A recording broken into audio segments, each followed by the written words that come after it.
ሁላችሁም እንደምታውቁት የመፍጠንና መፍጠር አስፈላጊነት ኢትዮጵያ ውስጥ አሁን በግልጽ መታየት እየጀመረ ነው።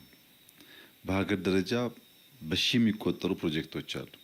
ከትናንሽ ስራ ጀምሮ ትላልቅ ስራዎች። እነዚያን ፕሮጀክቶች እንዲሰሩ መከታተልም ካለቁ በኋላ ማስመረቅም እንደከዚህ ቀደሙ ቀላል ጉዳይ አይደለም። ተከፋፍለናቸውም ቢሆን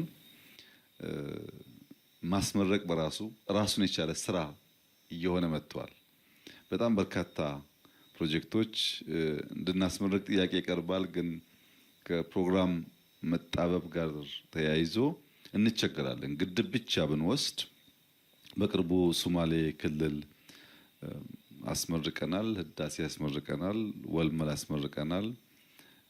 በሚቀጥሉት ወራት ወረፋ የሚጠብቁ ግድቦች አሉ አልቀው ለመርቃት መካከለኛ ከፍተኛ የሚባሉ ለኢሪጌሽን ስራ የሚውሉ የኢነርጂም ስራ እንደዚሁ ኃይል የሚያመነጩ ፕሮጀክቶች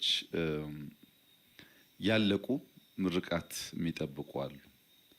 ወደ እንደዚህ ያለው አውድ ያስገባን መፍጠርና መፍጠን ነው። እንፍጠን፣ እንስራ፣ እንትጋ። ከልፋታችን ውጪ የሚለወጥ ሀገር አይኖርም የሚለው እሳቤ በእጅጉ አግዟል።